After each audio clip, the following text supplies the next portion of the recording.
Bonjour tout le monde, alors j'espère que vous allez bien depuis la dernière fois.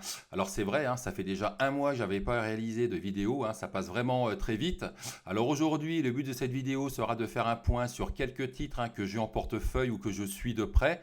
Parmi ces titres, certains ont publié leurs résultats annuels, donc je vais en profiter pour faire un point sur leur fondamental, sur leur valorisation et aussi sur leur configuration graphique. Et c'est vrai que la période actuelle, elle est vraiment intéressante puisqu'elle est vraiment riche en termes de publications. Beaucoup de sociétés publient leurs résultats annuels. Donc je vais commencer par un de mes titres phares que je suis depuis pas mal d'années, que j'ai en portefeuille depuis pas mal de temps, que je trade, sur lequel aussi je fais pas mal de swing trade. C'est le titre SMCP. Alors SMCP, pour ceux qui ne connaissent pas, c'est un groupe français de prêt-à-porter qu'on va qualifier de haut de gamme, qui regroupe les marques Sandro, les marques Mage et aussi la marque Claudie Pierlot.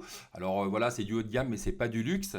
Donc c'est vrai que j'attendais avec beaucoup d'impatience ces résultats annuels, mais en même temps, je le redoutais du fait d'une forte exposition de SMCP à la Chine. Donc lors de la publication des résultats annuels, j'en ai fait un article sur mon site. Donc là, il y a un bref résumé de ce que je vais vous raconter, mais on va revenir sur cette publication, sur la valorisation de SMCP. Donc là, la société a publié ses résultats annuels. Et voilà, des résultats annuels, on va dire excellents justement, mais excellents du fait d'une activité en Chine vraiment difficile, puisque quand on regarde le T4 en Chine, on est à moins 18% de chiffre d'affaires, et sur l'année, on est sur du moins 20, du moins 20%. Donc c'était vraiment ça, moi, qui me faisait peur dans cette publication. Et finalement, ils s'en tirent plutôt bien, malgré la Chine, puisque le chiffre d'affaires est quand même en croissance organique de 4% sur le quatrième trimestre. Le chiffre d'affaires annuel est en croissance de 13% en organique sur 2022. Donc, la rentabilité suit avec un EBIT qui passe de 96 millions à 111 millions et le résultat net qui est doublé et qui passe à 51 millions. La société a généré du cash. Là, on voit que le free cash flow s'élève à 34 millions, donc ce qui permet à la société de se désendetter. Donc voilà, vraiment des résultats excellents. Donc ça, c'est ce que je vous expliquais. Elle a généré un free cash flow de 34 millions. Alors, ce qu'on notera, c'est que c'est vrai, la baisse du free cash flow fait suite à une augmentation du besoin, du BFR, du besoin en fonds de roulement. Quand on regarde les objectifs financiers, les perspectives 2023, on va dire qu'ils sont plutôt bonnes, puisque la société vise une croissance de ses ventes en 2023 et surtout une amélioration de sa marge d'EBIT ajustée en pourcentage du chiffre d'affaires, une amélioration de sa marge opérationnelle, tout simplement. Donc des objectifs financiers encourageants. Et puis il y a de quoi être optimiste pour 2023, étant donné que l'économie chinoise redémarre et que justement la zone géographique, la Chine, la zone APAC qui avait posé problème en 2023, ça devrait être cette zone qui devrait permettre à SMCP de faire de faire de la croissance, de retrouver une belle croissance de son chiffre d'affaires en Chine, et ça devrait aussi tirer la rentabilité vers le haut. Donc on prend la CAPI de 639 millions qu'on divise par le RN, donc qui est 51 millions, et on arrive à un PER de 12,5 PER 2022. Mais lorsqu'on regarde les perspectives et si on tient compte du redémarrage de la Chine, je pense on est plutôt, la société devrait se payer sur un PER autour des 10,5, 10 pour 2023, donc vraiment une valorisation, on va dire, plutôt très intéressante, malgré la hausse du titre. Alors, et la cerise sur le gâteau, c'est qu'il y a un aspect spéculatif avec une possible OPA sur SMCP. C'est vrai qu'on en parle depuis pas mal de temps. Donc, le processus de vente de 37% du capital de la société est enfin lancé. On attend ça avec beaucoup d'impatience. Je crois que ça fait plus d'un an que j'attends ça. Donc, ça y est, le processus est lancé. Alors, ça ne veut pas dire pour autant que, que la société va se faire racheter dans l'immédiat. Ça veut peut-être qu'il y aura plusieurs acheteurs pour ces 37% du capital. Mais s'il n'y a qu'un acheteur, cet acheteur sera dans l'obligation de lancer une OPA sur SMCP. Donc le titre a grimpé de 14%, de plus de 14% depuis la publication de ses résultats annuels, et on voit que depuis quand même quelques séances, les cours sont en train de buter sur un petit niveau de résistance autour des 8,40, 8,45. Alors dans l'immédiat, moi je vais plutôt attendre de voir ce que va faire le titre, mais si cette zone venait à lâcher, bah, je pourrais tenter un nouveau trade dessus, enfin un trade agressif, tout en conservant ma pause moyen terme sur le titre SMCP.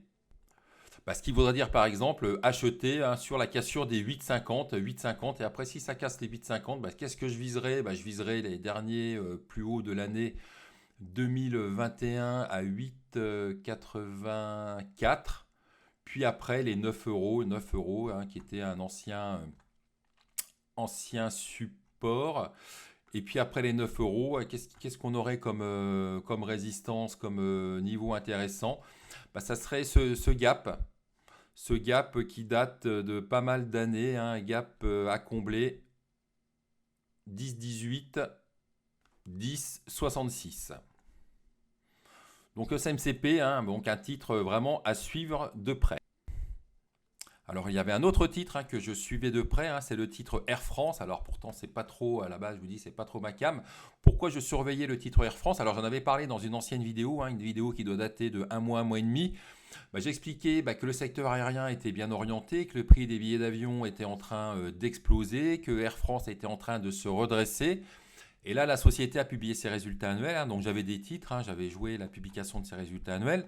Donc ils sont excellents, enfin excellents vraiment en très forte amélioration. Excellents du côté de la dette, puisque la dette de la société Air France est vraiment très endettée. Et là, la dette se réduit de 1,9 milliard, hein, ce qui est énorme hein, sur un an. Avec un résultat d'exploitation en forte hausse, avec une marge en forte hausse, un résultat net positif à 0,7 milliard. Voilà, restauration des fonds propres du groupe, etc. Mais c'est vrai, bon, une bonne publication, mais un peu déçu, hein. J'ai un peu fait la fine bouche, hein, notamment au niveau du T4, au niveau du REX qui a été réalisé sur le T4, puisqu'on voit que là, le résultat d'exploitation sur le T4 est de 134 millions et que sur l'année, il est de 193 millions. Ça veut dire qu'en fait, sur les 9 premiers mois, ils avaient fait 1 milliard, plus de 1 milliard de REX et sur le T4, malgré un chiffre d'affaires en très forte hausse, eh bien, le REX n'est que de 134 millions. Alors, bon, ça m'avait un peu déçu. Pareil, je m'attendais vraiment à un résultat net beaucoup plus fort. Alors, bon, c'est une société qui est en train de se redresser. Mais du coup, donc j'ai porté le titre le jour de la publication. Je crois que j'ai porté encore le lendemain. Enfin, j'avais allégé le jour de la publication. Puis j'en ai gardé j'ai gardé encore une pause. Et puis en fait, finalement, j'ai fini par solder quelques jours plus tard. Alors donc, c'est un titre. Alors, c'est plus un titre, on va dire, que je vais privilégier pour du trading ou pour du swing trading. Et c'est vrai que c'est quand même difficile, c'est vrai que ce passé un peu difficile pour Air France, c'est quand même difficile d'avoir ce genre de titre en portefeuille pour du moyen terme, en fonds de portefeuille, c'est quand même difficile. Mais en tout cas, pour du trading, pour du swing trading, la tendance elle est haussière. D'ailleurs, on va faire un point sur la config graphique. La tendance elle est haussière. Et puis, comme le secteur est vraiment bien orienté, on pourrait avoir encore de bonnes surprises sur Air France. Alors, c'est vrai que moi aussi, j'étais un peu déçu par rapport aux perspectives, hein, des perspectives, je les trouve un peu décevantes, un peu prudentes. Donc si j'en reviens donc à la configuration graphique, donc quand on en avait parlé, le titre était au-dessus, là il essayait de passer les 11,60, donc il avait franchi ces 11,60, puis après le titre était retombé, et moi j'avais vraiment racheté des titres ici en fait, juste avant la publication, puisque je m'attendais justement à ce que ça spécule avant cette publication des résultats annuels, puisque tout le monde allait s'attendre à de bons résultats. Donc ces résultats, je vous dis, ils sont bons. Peut-être je m'attendais encore à mieux. Mais en tous les cas, donc on a une tendance haussière soutenue, là on voit par la MM7 en vert. Et là, ce que je trouve très intéressant, hormis le fait voilà, que le secteur est bien orienté, etc., bah là c'est la configuration graphique. Et ce que je vais surveiller de près chez Air France, c'est la cassure des 1,83,7, surtout la zone des 1,84, 1,85. Et ce que je pourrais faire sur Air France, c'est de reprendre des titres, alors pour faire du trading, de reprendre des titres au-dessus des 1,85 hein, pour viser, on va dire, pour viser, je ne sais pas. Alors c'est vrai que là, on a un gap ici. On a un gap baissier ici, mais en tous les cas, dans l'immédiat, je viserai quelques pourcents et puis j'aviserai au fur et à mesure que le titre, déjà si le titre franchit les 1,85, voir si la hausse tient. Et puis après, j'aviserai. Si je prends des titres, bien sûr, j'aviserai de ma pause tout au long des séances suivantes. Donc pas d'objectif précis, mais en tous les cas, ce que je vais suivre de près, c'est la cassure des 1,85. Et après, si les séances les séances haussières venaient s'enchaîner, peut-être que le premier objectif pourrait être les 2 euros, 2 euros, et après aussi le comblement du gap à 2,10, 2,14, 2,10, 2,15, 2,16. Donc un titre à suivre de près avec, je vous dis, donc une activité bien orientée, avec une rentabilité qui est vraiment en train de s'améliorer, qui devrait encore s'améliorer en 2023. Mais pour moi, c'est quand même risqué d'avoir ce genre de titre en fond de portefeuille avec les grèves, il y a plein de choses. C'est un secteur difficile, l'aérien, mais plutôt un titre à trader pour ma part. Donc, autre titre que je vais suivre de près, c'est le titre Boiron. Donc, j'avais aussi consacré une vidéo qui date d'un mois. Je crois que c'est en même temps que le titre Air France. Donc, le titre Boiron, donc je vais le suivre de près, étant donné que la société va publier ses résultats annuels le 21 mars. Donc, le titre s'était fait fortement sanctionner. Donc, je vais y revenir lorsqu'on va faire un point sur la config graphique de titre. Donc le titre s'était fait fortement sanctionner, un chiffre d'affaires au T4 qui était décevant, mais on sait que ces résultats annuels seront en forte hausse. Donc là, on a un comparatif par rapport à 2021. Et ce qui était intéressant dans cette publication, c'est que la société avait généré, il y avait un bon free cash flow aussi, et avec une trésorerie nette qui était passée de 212 à 242. Donc ce qu'il faudra surveiller lors de la publication de ces résultats annuels, c'est la génération de cash. Alors peut-être qu'on aura aussi une nouvelle génération de cash qui permettrait à la trésorerie d'atteindre les 270 millions. Et c'est vrai que ça nous donnerait une position de trésorerie qui couvre plus du tiers de la capitalisation boursière de Boiron. Oui, donc je me souviens, lorsque j'avais fait la vidéo, le titre était en train de perdre 10%, c'était ici. Donc j'avais tracé des zones de support, mais les zones de support, elles n'ont pas tenu, puisque deux supports ont été cassés sur les 2 jours consécutifs. Donc après, j'avais vraiment lâché le suivi du titre. Donc le titre finit par se stabiliser plus de 2 semaines plus tard.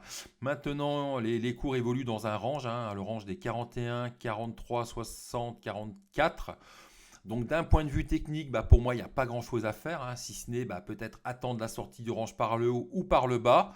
Mais après, si on veut se la jouer un peu plus spéculateur, on pourrait se positionner sur le titre d'ici la publication de ses résultats annuels, puisque généralement, il y a un peu de spéculation sur le titre Boiron les jours qui précèdent les publications de résultats. Et là, je pense qu'on ne devrait pas y échapper. Donc, ce que je pourrais faire, c'est que les résultats annuels sont prévus pour le 21 mars et peut-être que je pourrais me positionner, on va dire, 5 jours ouvrés. D'ici peut-être le 14 mars, je pourrais peut-être me positionner sur le titre. Alors ça va dépendre aussi, bien sûr, s'il y en a un peu de volume, si ça bouge un peu, si le titre il est vraiment en léthargie. J'attendrai plutôt quand même qu'il y ait des mouvements pour me positionner sur le titre. Mais si je vous parle de Boiron, c'est que je m'attends à un peu de spéculation d'ici la publication des résultats annuels que Boiron, résultats annuels qui seront prévus pour le 21 mars. Alors, un de mes titres phares de l'année 2022, c'est le titre Esso. Donc, j'avais consacré pas mal de vidéos sur le titre Esso. Donc, la société publiera ses résultats annuels le 23 mars. Donc, difficile pour moi de faire des prévisions, voire impossible. Mais ce que je pense, c'est que le marché va exiger des résultats en forte hausse. En forte hausse, étant donné que la marge de raffinage, elle s'est levée à 14 euros par tonne en 2021. Elle est passée à 101 euros par tonne en 2022. Donc, ça fait une marge de raffinage de x7.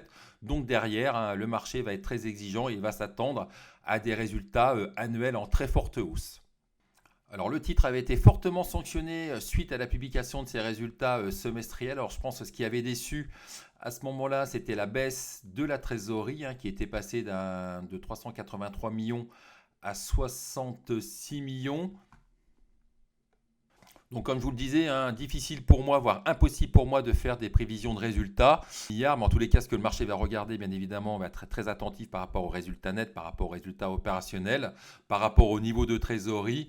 Et surtout, il va être très attentif par rapport à un éventuel dividende que la société pourrait annoncer. Et même si Esso annonçait un dividende, Je pense que les investisseurs vont exiger que ce dividende assure un rendement assez important, un dividende de 2-3%. Je ne suis pas sûr que ça serait bien perçu par le marché. Je pense que voilà, le marché va demander, même si on a un dividende, il faudra que le dividende assure au moins un rendement de 5%. En tous les cas, voilà, je pense que on devrait avoir beaucoup de volatilité encore lors de la publication de ces résultats annuels. Donc je rappelle que ces résultats annuels sont prévus pour le 23 mars. Donc on peut s'attendre là aussi à un peu de spéculation. Et donc d'un point de vue technique, eh bien, c'est vrai que la fin d'année avait été difficile pour le titre ESSO. Alors d'ailleurs, là devant nous, on voit la séquence baissière du titre. Le titre a perdu plus de 40% en ligne droite suite à la publication de ses résultats semestriels qui avaient déçu le marché, c'est rien de le dire. Donc après, on avait eu un rebond, et puis après, voilà, mois de décembre difficile. Et puis on avait eu une reprise haussière, un beau parcours haussier en 2023. Une hausse qui s'est accélérée la semaine dernière. Là, voilà, le titre a aligné 5 séquences consécutives de hausse. Le titre a pris plus de 15%. En plus dans le calme, là on a eu une belle accélération, mais derrière après c'était voilà, des achats dans le calme sur le titre ESSO. Changement d'ambiance cette semaine puisque le titre a du mal à aller plus haut, avalement baissier, et derrière la baisse s'accélère dans des volumes conséquents. Donc on avait une zone de résistance qui avait été cassée ici en rouge, qui était devenu support en théorie, mais là qui est vraiment percé, qui fait pas long feu. Donc là, une belle baisse du titre qui fait suite aussi au blocage des raffineries.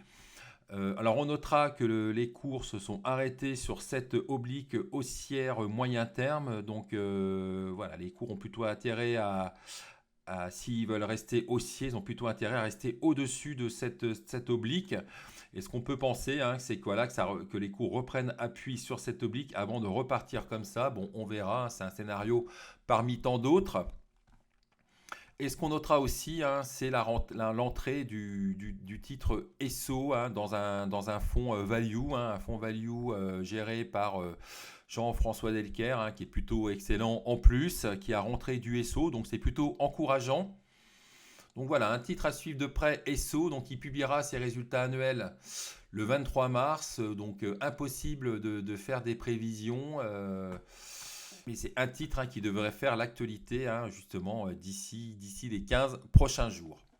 Et je finirai avec le titre Erytech. Erytech, pareil, j'y ai consacré quelques vidéos. J'ai fait de belles pertes dessus suite à une grosse trésorerie, etc. Rattrapage de la valorisation.